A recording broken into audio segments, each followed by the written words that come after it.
Bonjour à tous et bienvenue dans Smart Impact. Je suis ravie de vous retrouver pour parler économie responsable, RSE et transition écologique des entreprises. À mes côtés, comme tous les jours, Émilie Kovacs, fondatrice et rédactrice en chef du média Ecopo. Bonjour Émilie. Bonjour Eva et ravie de vous retrouver pour une nouvelle émission de Smart Impact. Au sommaire aujourd'hui, nous parlerons énergie verte avec Othman Haji qui est le président de Green Yellow.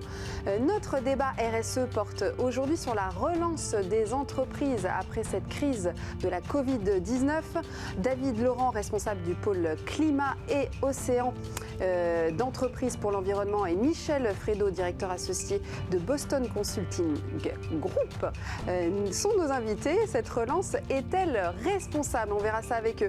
Nous parlerons également aéronautique. Prendra-t-on encore l'avion dans ces prochaines années? Nous verrons. Et enfin, nous accueillerons Olivier Vernier, qui est le cofondateur d'Iné, pour parler high-tech responsable. Mais tout de suite, les news avec Eva. Apple s'est engagé mardi dans un communiqué à devenir neutre en carbone d'ici 2030 sur l'ensemble de ses activités, y compris pour sa chaîne d'approvisionnement. Le géant de la technologie suit Microsoft et d'autres multinationales dans la lutte contre le changement climatique. Il était déjà neutre en carbone pour ses activités commerciales. Cette décision signifie que tous ces appareils vendus n'auront à cette échéance plus aucun impact sur le climat. Dans ce cadre de mise à jour de sa politique environnementale, Apple explique qu'il prévoit de réduire les émissions de 75% d'ici 2030, tout en développant des solutions innovantes d'élimination du carbone pour les 25% restants de son empreinte totale. Envoyer son vieux portable au recyclage par courrier, c'est l'initiative de l'éco-organisme Écosystème, spécialisé dans le reconditionnement des objets électroniques. Il est désormais possible de donner son vieux téléphone portable en l'envoyant pour recyclage ou réemploi dans une enveloppe préaffranchie. Pour marquer le lancement de cette initiative solidaire à vocation pérenne, 100 mobiles ainsi reconditionnés seront offerts aux plus démunis dans chacune des 35 villes étapes du Tour de France 2020 via des centres d'action sociale et le réseau Emmaüs. Pour rappel, entre 50 et 113 millions de portables inutilisés dorment dans les tiroirs des Français selon les enquêtes. Et enfin, volerons-nous avec des avions hybrides électriques en 2028? Le cabinet d'ingénierie britannique Electric Aviation Group a dévoilé en début de semaine le dessin d'un futur avion à propulsion hybride électrique qu'il prévoit de lancer en 2028. L'objectif, réduire les émissions de CO2. L'appareil pourra transporter plus de 70 personnes dans un premier temps, affirme le PDG et fondateur d'EAG. Et en France, le gouvernement français a lui mis sur la table 1,5 milliard d'euros sur 3 ans afin de développer un avion neutre en carbone fonctionnant à l'hydrogène, cette fois en 2035. Et c'est maintenant l'heure de notre invité du jour.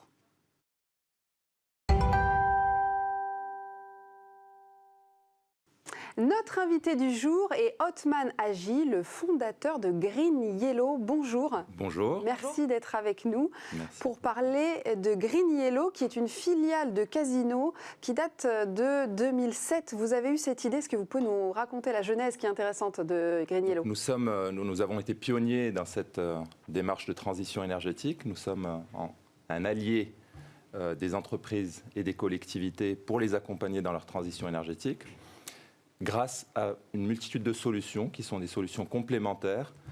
J'en citerai 3. La première, l'efficacité énergétique, gros enjeu de réduction des consommations. La deuxième, la production d'énergie intelligente et verte, via le solaire photovoltaïque. Et enfin, toutes les solutions de service à l'énergie. Donc voilà les métiers que nous développons au sein de Green Yellow, et ce depuis 13 ans, où nous avons été pionniers sur ces démarches. C'est vous qui avez eu cette idée? On a eu cette idée avec un grand consommateur qui est le groupe Casino. Casino, c'était 4 millions de mètres carrés de toit. C'était une facture énergétique de 400 millions d'euros. Et donc, une volonté de transition énergétique et d'être un acteur qui prenne en main cette consommation énergétique. Et donc, on a développé des solutions pour le compte de Casino dans un premier temps, et puis développé maintenant à grande échelle chez d'autres acteurs. Quand vous dites énergie verte, vous parlez de quel type d'énergie exactement? Donc, pour ce qui est de l'énergie verte, nous avons une conviction que le solaire photovoltaïque est une des énergies de demain et déjà d'aujourd'hui. Parce que vous savez que déjà dès 2019, l'énergie solaire a été celle qui a été la plus installée en termes de capacité au niveau mondial. Donc cette transition, elle est en marche. Sur l'énergie solaire, pourquoi on y croit? C'est une des énergies avec une ressource qui est existante 365 jours par an, qui est compétitive d'un point de vue économique. Je dis souvent que la transition énergétique, elle est aussi économique. Et donc, c'est une compétitivité pour les entreprises de rentrer dans ce nouveau monde de consommation et de devenir un consommateur, en réalité. Et puis, en même temps, c'est une énergie qui est locale. Ça, c'est aussi un point essentiel dans cette transition énergétique. C'est que la transition énergétique, elle est aussi au niveau local. Et donc, nous sommes l'acteur qui l'incarnons, typiquement sur le solaire photovoltaïque, où nous sommes un acteur de l'autoconsommation. Oui, vous vous lancez dans l'agri, d'ailleurs, l'agri-voltaïsme, c'est ça? Est-ce que vous pouvez nous expliquer, par exemple? Ça en fait partie, mais sur l'autoconsommation, en un mot, c'est produire de l'énergie là où on la consomme. Donc, sur une multitude de surfaces, on a parlé des toitures. Vous savez qu'il y a une multitude de parkings qui peuvent être équipés d'ombrières photovoltaïques. Donc les bâtiments s'autosuffiront en fait en énergie? En partie, ce n'est pas la totalité du besoin qui est couvert, parce que vous savez que le soleil, on en a en journée, mais pas la nuit, et on a quand même des besoins énergétiques la nuit. Et moins l'hiver aussi. Moins l'hiver, mais pour autant, on a de l'énergie toute l'année. Et donc, c'est une énergie qui est locale. Donc, je disais toiture, je parlais aussi des bassins de rétention, des plans d'eau qu'on équipe de solaire flottant. Donc, on a l'idée étant de se dire que le solaire a besoin de surface, et que ces surfaces, on ne va pas aller les prendre sur des surfaces qui sont en conflit d'usage, mais on va plutôt les utiliser sur des surfaces qui sont non valorisées.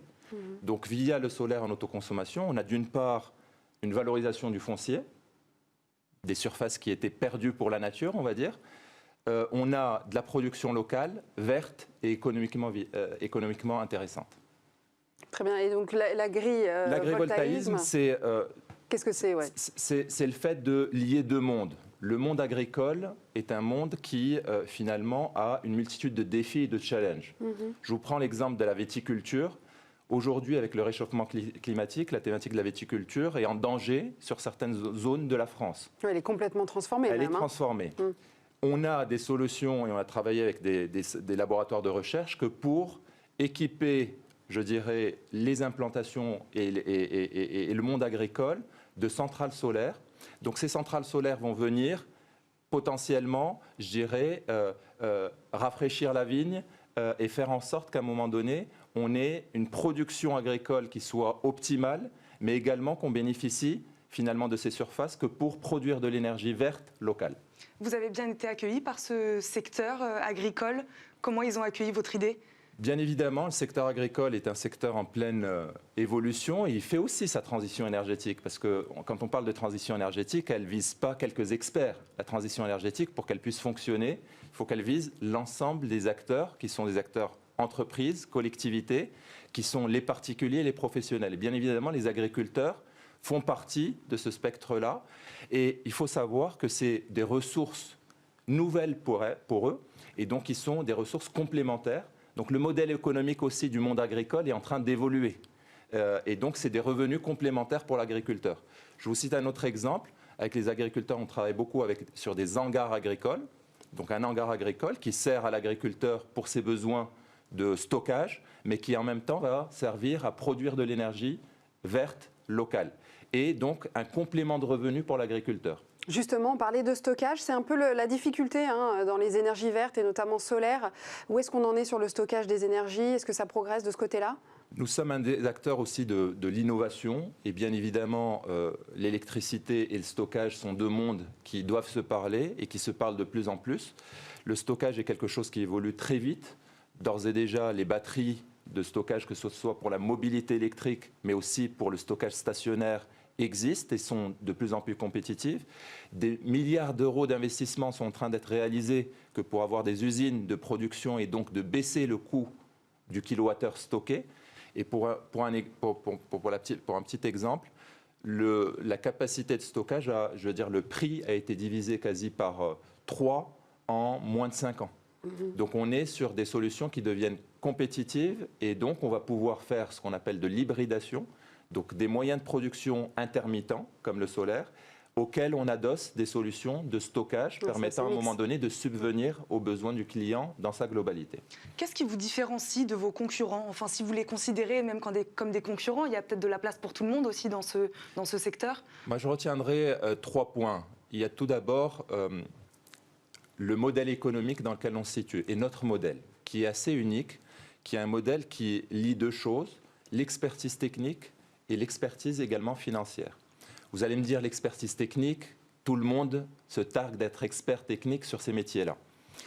La différence, c'est que peu de monde sont en capacité d'être dans une logique de garantie de résultat pour le client. Donc nous faisons partie des acteurs pour lesquels s'engager vis-à-vis de notre client d'un point de vue contractuel est important. Parce que ça permet de montrer que les solutions qu'on met en œuvre sont des solutions qui sont fiables et avec un track record qui est suffisant que pour pouvoir nous engager sur les résultats. Ça, c'est le premier. Comment exactement vous... Oui, sous quelle forme alors? Vous les remboursez si jamais Tout à fait. C'est satisfait ou remboursé. En d'autres termes, si je prends un exemple d'un projet d'efficacité énergétique, c'est quoi l'efficacité énergétique? C'est réduire la consommation de nos clients via des solutions d'investissement qu'on fait chez eux, donc de nouvelles solutions. Vous savez que la technologie évolue grandement et donc qu'il y a matière à réinvestir sans cesse pour réduire la consommation de nos clients. Cette réduction de consommation leur est garantie contractuellement. Et ça veut dire que si on n'est pas au rendez-vous, on paye la différence. Donc c'est pour ça que je dis qu'il y a ce modèle-là finalement d'expertise technique. Et l'autre sujet, c'est que cette transition énergétique, elle a aussi besoin d'investissement. Donc dans notre modèle, et c'est pour ça qu'on dit qu'on est catalyseur de la transition énergétique, parce que dans notre modèle, on est dans une approche de financer l'investissement chez le client. Donc GreenYellow porte les investissements qui sont réalisés pour la transition énergétique du client. À titre d'exemple, en 13 ans, on a investi plus d'1 milliard d'euros chez nos clients pour des centrales solaires, pour de l'efficacité énergétique. Et on est dans un modèle qui est vertueux. Pourquoi il est vertueux et gagnant-gagnant? Parce qu'on permet à nos clients de consommer moins, de consommer mieux, et tout ça sans investir. Donc voilà un premier élément de différenciation de notre offre. Ça aussi, on n'en a pas parlé, ça fait partie des enjeux, consommer moins aussi finalement. Bien évidemment. Pour juste continuer sur la thématique finalement de la différenciation. Il nous reste quelques secondes. On pense global, ça c'est un point aussi essentiel, c'est-à-dire qu'on est un acteur qui accompagne les clients dans la globalité sur les solutions, mais aussi sur les géographies. Nous sommes présents sur 4 continents, 15 pays, et donc nous avons la faculté d'accompagner nos clients. Par rapport à votre question, je dirais le consommer moins et consommer mieux. Le consommer moins, bien évidemment, l'efficacité énergétique, c'est la reine de la transition énergétique. Pourquoi? Parce que le kilowattheure le moins cher et le plus intelligent, c'est celui qu'on ne consomme pas en réalité. Donc ça, on est totalement en ligne avec ça. Le seul sujet, c'est qu'on n'est pas,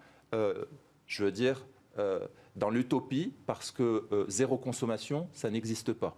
Donc par définition, les consommations résiduelles doivent être plus verdies et décarbonées. Donc là aussi, on a une thématique de transition énergétique intéressante. On va s'arrêter sur ces mots. Merci beaucoup Othman Haji d'avoir été avec nous aujourd'hui et de nous Merci avoir parlé de GreenYellow. On passe maintenant à l'édito d'Émilie.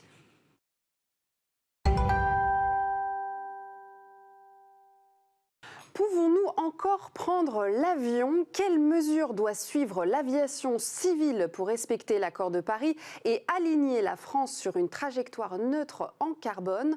Comment réinterroger notre rapport à l'aviation si nous souhaitons prendre au sérieux les engagements climatiques internationaux? Est-il déjà trop tard? C'est ce qu'interroge l'enquête menée par le cabinet de conseil en transition écologique BL Evolution.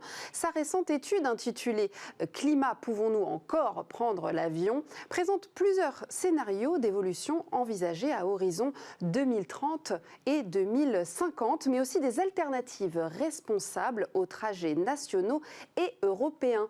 Selon le cabinet de conseil, l'aviation civile est actuellement incompatible avec un avenir décarboné. Elle doit donc se transformer rapidement et massivement et surtout aller plus loin que les solutions proposées par les acteurs du secteur. Selon l'étude, des mesures de sobriété à l'aviation sont indispensables. Le nombre de passagers doit être divisé par 2 d'ici 10 à 20 ans pour se laisser une chance de rester sous 2 degrés Celsius de réchauffement climatique. Selon l'un des des co-auteurs de l'étude, il y a urgence à penser dès maintenant des mesures d'adaptation à un monde qui va devenir de plus en plus invivable. Merci Émilie, c'est maintenant l'heure de notre débat responsabilité sociétale et environnementale des entreprises.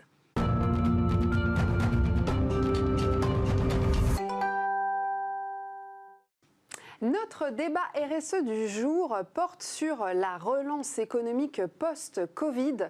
Pour en parler, nous allons accueillir tout de suite en plateau David Laurent, qui est responsable du pôle climat et océan d'Entreprise pour l'environnement. Bonjour. Bonjour. Bonjour. Et à ses côtés, nous avons Michel Fredo, directeur associé de Boston Consulting Group. Bonjour. Bonjour. Bonjour. Merci à tous les deux. Vous avez mené une étude récemment auprès de 40 entreprises sur la résilience et la relance des entreprises dans cette période particulière. Est-ce qu'on peut en parler tout de suite avec vous peut-être? Très bien. Donc on a interviewé donc une quarantaine d'entreprises.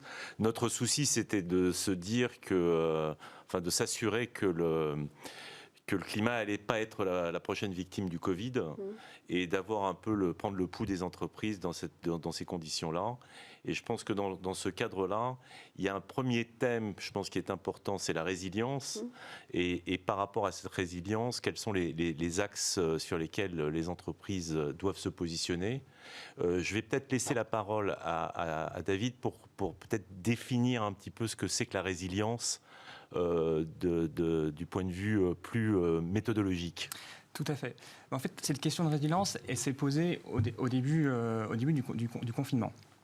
Il se trouve que les entreprises se sont retrouvées dans une situation qu'elles ont identifiée comme une situation à risque, avec une mise en pause d'une partie de l'économie, donc qui mettait à risque certaines activités.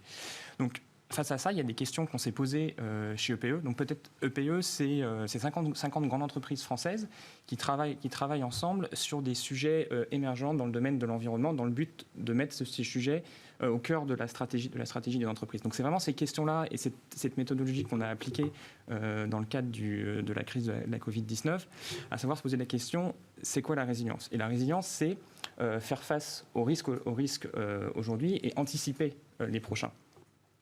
Et ce qu'a mis en évidence la crise du Covid, c'est que ces risques, ils ont des effets extrêmement tangibles. Et ces risques, même s'ils sont extra-financiers. Quand on regarde aujourd'hui ce qui se passe, et je pense entre autres à une étude du Forum économique mondial de janvier sur les risques mondiaux.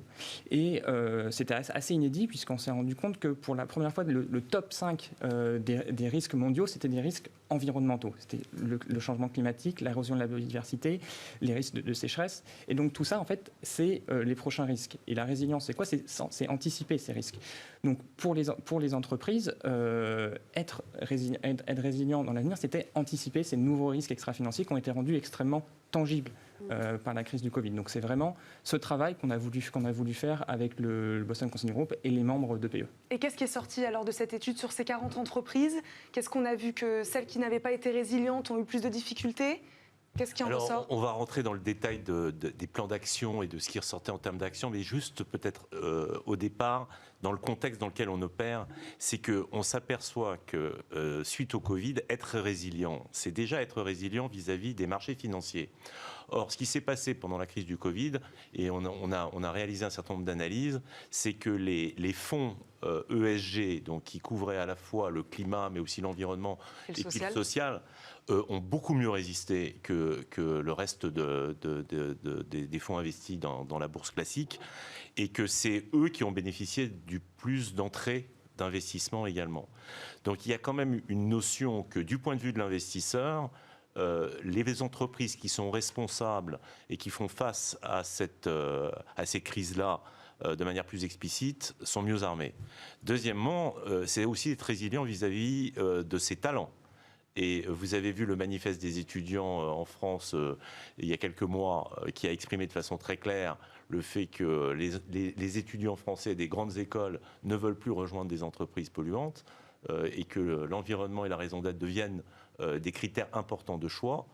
Et enfin, il y a aussi une notion de résilience sur la capacité de s'adapter à la demande des clients. Et suite au Covid, on a fait une enquête sur à peu près 3 500 personnes au niveau mondial par Internet. Et 30 à 40% des gens expriment très clairement le fait qu'ils vont changer leur comportement d'achat dans l'avenir. Donc, alors ensuite, reste à savoir s'ils vont vraiment le faire ou pas. Mais enfin, il y a quand même des intentions fortes. Donc, par rapport à cet environnement-là, donc la question, c'est qu'est-ce que doivent faire les entreprises, qu'est-ce qu'elles sont en train de faire. Et là, on a eu 4 types de discussions. Un aspect plus opérationnel, un aspect plus financier, un aspect plus stratégique, qui permettent d'avoir ces discussions-là et de donner plus d'éléments dans un contexte plus sociétal. Donc, du point de vue opérationnel, il y a d'abord la chaîne de valeur. Comment rendre sa chaîne de valeur plus résiliente? On l'a bien vu dans le cadre du Covid. Et donc, c'est de localiser ces chaînes d'approvisionnement plus en local, changer les modes de décision. Donc ça, c'est injecter de l'économie circulaire, par exemple. De l'économie circulaire aussi, bien sûr, ça fait partie de ces éléments-là. Mais il y avait d'autres éléments aussi d'un point de vue opérationnel, comme on l'a vu dans les comportements de travail, avec le télétravail, enfin toute cette problématique-là, qui sont des éléments qui ont été un changement accéléré, mais qui vont, je l'espère, rester, en tout cas en partie, qu'on va apprendre de ces éléments-là. Il y a aussi la nécessité d'innover et de changer la manière dont on produit et dont on définit les produits, et la capacité à mieux travailler avec son écosystème, avec ses fournisseurs, avec ses clients, de manière à pouvoir mieux aborder ces sujets-là. Donc peut-être tu veux parler, toi, peut-être du volet sociétal, qui est aussi important, ou d'autres éléments qui sont ressortis de l'étude, en particulier l'influence de l'État. Moi, j'ai une question peut-être sur cette transition écologique qui implique quand même un changement global au sein de l'entreprise. La stratégie va devenir complètement différente.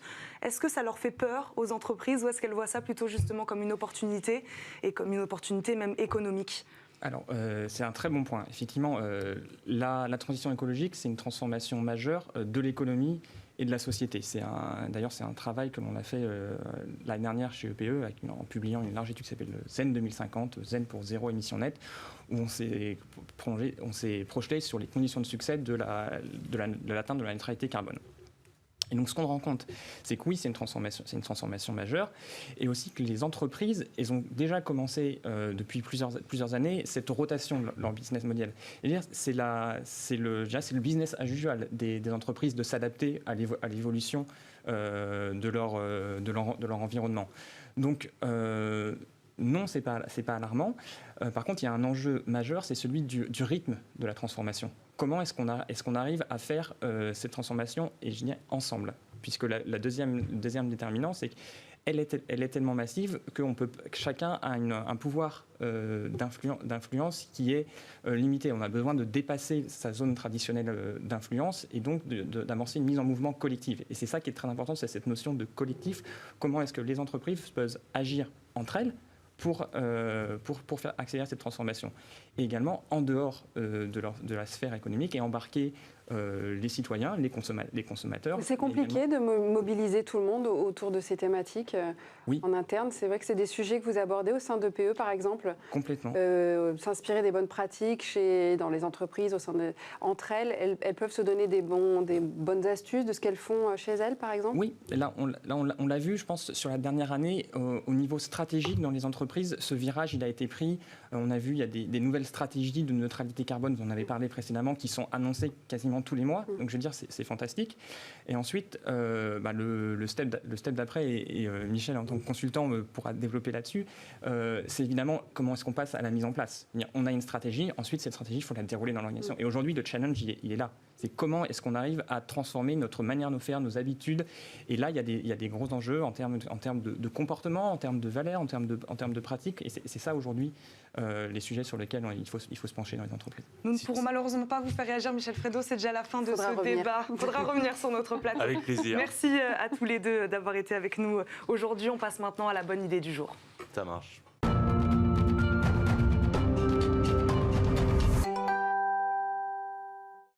La bonne idée du jour est celle d'Olivier Vernier, qui est le fondateur de Xoupar, le cofondateur de Xoupar, qui a lancé notamment la marque Iné. Bonjour et merci d'être avec nous. Bonjour. Est-ce que vous pouvez nous parler d'Iné ?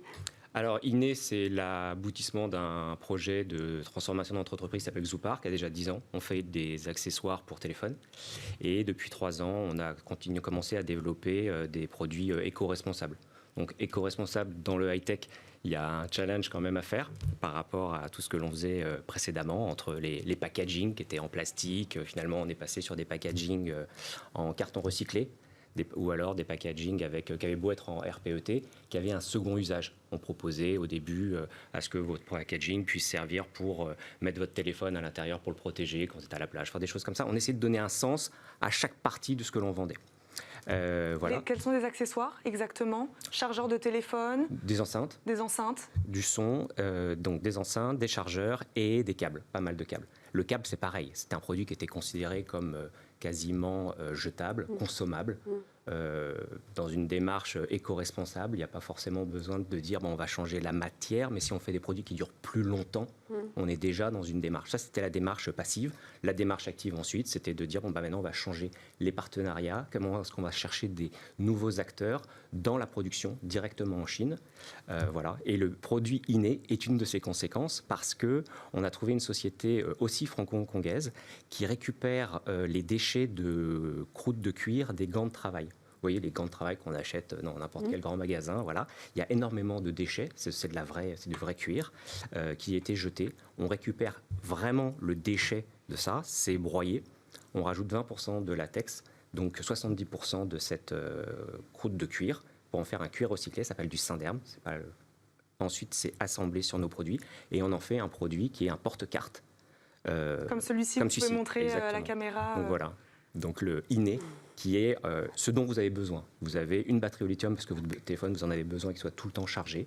Vous avez vos porte-cartes, vous utilisez moins d'espèces. Donc vous allez avoir votre porte-carte, vous pouvez avoir exactement ce que vous voulez pour en faire un produit premium. On n'est pas dans une logique de faire des produits éco-responsables absolus. On cherche à faire des produits que l'on assume, qui ont un discours de marque, mais qui, en premier, ce sont des produits que vous avez envie d'acheter en tant que produit, pas en tant que produit, que démarche éco-responsable. Donc ça, c'est la base de nos produits. On démarre des produits en disant comment est-ce qu'on peut leur donner, qu'est-ce que l'on peut faire pour qu'ils soient éco-responsables. Et c'est là où on a besoin de partenariats comme cette société pour développer et pour proposer des produits qui soient en premier innovants et assez fun, puisque le but, c'est pas d'être anxiogène, nous, dans notre démarche, et de vendre des choses qui sont agréables, sympas dans la démarche. En quelques secondes, c'est peut-être plus important encore que des produits du quotidien comme ceux-ci soient responsables, soient éco-responsables. Ça fait partie d'une démarche globale, c'est-à-dire qu'en gros, vous avez l'évolution de la société par les contraintes, donc ça c'est l'État, par la démarche individuelle, le besoin individuel de changement dans la consommation. Si l'industrie et si nous, à notre petit niveau de petite société plutôt agile, on peut aussi prendre conscience qu'on va proposer des produits alternatifs et donc qui sont quand même des produits sympas et qui restent dans l'ADN de la marque, là pour le coup, on donne un sens un peu à l'entreprise. Merci Olivier Vernet d'avoir été avec nous aujourd'hui et de nous avoir parlé de votre produit INE. C'est déjà la fin de votre émission Smart Impact, mais on vous retrouve bien sûr très vite avec Émilie. Et oui Eva, on vous retrouve dès demain pour de nouvelles solutions et de nouveaux débats passionnants. À demain. À demain.